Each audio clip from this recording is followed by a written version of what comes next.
गांव में लगा एक ऐसा बिरयानी का ठेला जिसकी खुशबू ने सबको अपनी तरफ खींच लिया। ये कहानी है मेहनत की, लालच की और एक ऐसे राज की जिसने मसालेदार सब्जी वाली बिरयानी को आहिस्ता आहिस्ता पूरे गांव में मशहूर तो किया, लेकिन फिर एकदम से उसे बदनाम भी कर दिया। आखिर उस बदनामी के पीछे क्या राज छुपा था, ये जानने की ये पूरी कहानी देखिए।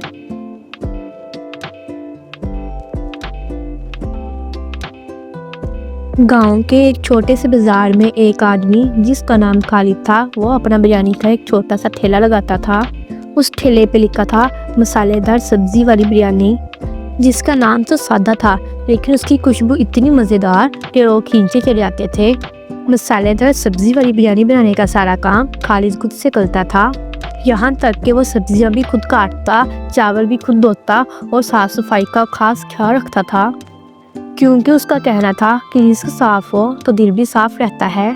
खालिद जब बिरयानी बनाने के लिए देग में मसाले डालता तो उसकी खुशबू पूरे गांव में फैल जाती, जिसको सूंघते हुए लोग कहते आज फिर खालिद के ठेले से बिरयानी खाएंगे तो मज़ा ही आ जाएगा।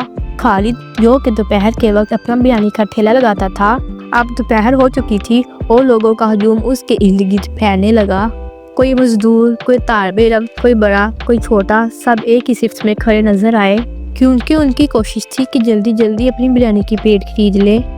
खालिद जो कि इंसाफ पसंद था, इसलिए उसकी कोशिश होती थी कि जितने भी ग्राहक उसके ठेले पर आए वो सबको एक जैसी बराबर बिरयानी डाल कर दे, ना कम ना ज़्यादा, क्योंकि उसका असूल था बराबरी। गांव के जिस बाजार में खालिद अपनी सब्जी वाली बिरयानी का ठेला लगाता था, उसके करीब ही एक रशीद नामी आदमी अपनी सब्जी का ठेला लगाता था। उसे बिल्कुल भी पसंद नहीं था कि गांव के लोग खालिद से बिरयानी खरीदें और वो दिन ब दिन कामयाबी के रास्ते पर निकल पड़े।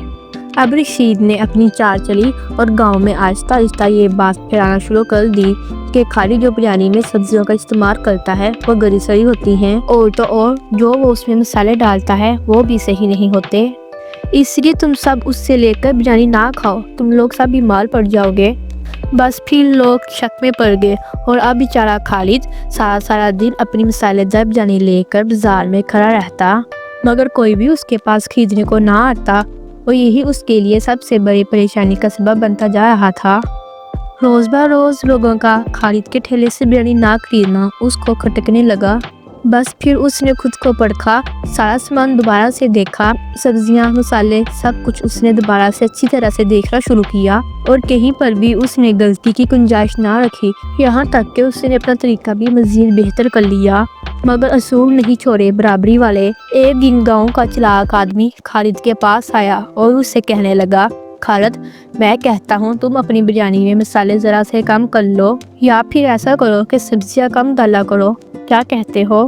तो खालिद ने कहा, मैं जायका नहीं ईमान बेचता हूँ। इसी तरह दिन गुजर रहे थे। फिर एक दिन अचानक खालिद के ठेले पर उसका एक पुराना ग्राहक आया जो कि गांव छोड़कर दूसरे गांव मुंतकिल हो गया था।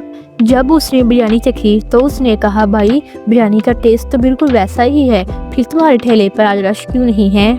ये सुनकर खालिद ने उसे सारी कहानी बताई। अब खालिद के उस पुराने ग्राहक ने सारे गांव वालों को इकट्ठा किया और उनसे कहने लगा, खालिद बहुत ही असूल पसंद आदमी है, क्योंकि मैं उसे बरसों से जानता हूँ, इसलिए एक बार मेरे कहने पर उसके ठेले से बिरयानी खाकर तो देखो, तुम लोग बीमार नहीं पड़ोगे।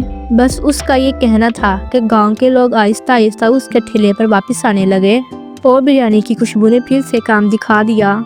उसके बाद चंद दिन में ही रशीद का खालिद को बदनाम करने वाला मंसूबा गांव वालों के सामने आ गया, जिससे गांव वालों ने उसकी खूब क्लास ली और उससे कहा, मसला खालिद की बिरयानी में नहीं, तुम्हारी नीयत में था, क्योंकि तुम उसे कामयाब होता हुआ देख ही नहीं सकते थे। अब रशीद ने अपने किए हुए जुर्म का इतराफ़ किया और सभी गाँव वालों के सामने खालिद से माफ़ी मांगी, लेकिन उसे अपनी वो खोई हुई इज्जत वापस ना मिली, क्योंकि अगर इंसान एक बार किसी के दिल से उतर जाए तो वो अपना मुकाम दोबारा हासिल नहीं कर सकता। वक्त गुजरा तो खालिद ने भी अपना बिरयानी वाला ठेला पहले से बेहतर कर लिया, मगर अंदाज वही रखा, सादगी, सफाई, मेहनत और बराबरी, کیونکہ خالد ایک نرم دل آدمی تھا تو اکثر ایسا ہوتا کہ اس کے ٹھیلے پر غریب لوگ بھی بریانی کھانے کے لیے آتے، اور اگر ان کے پاس پیسے کم ہوتے تو خالد خاموشی سے ان کی پلیٹ میں زیادہ بریانی ڈال دیتا، کیونکہ اسے دکھاوا بالکل بھی پسند نہیں تھا۔ اس کے علاوہ وہ گاؤں کے بڑے بزرگوں کو بھی مفت میں بریانی کھلاتا، کیونکہ اس کا ماننا تھا کہ بڑے بزرگوں کی خدمت کرنا اور ان کو خوش رکھنا کسی عبادت سے کم نہیں ہے۔ خالد اب اپنے ٹھیلے پر صرف مسالے دار سبزی والی بریانی نہیں بیچتا تھا، بلکہ وہ اعتماد بھی بیچتا تھا، اور یہی اس کی کامیابی کا اصل راز تھا۔ اس کہانی سے ہمیں یہ سبق ملتا ہے کہ محنت اور ایمانداری اگر دونوں ساتھ ہو تو وقتی بدنامی کبھی مستقل کامی نہیں بن سکتی۔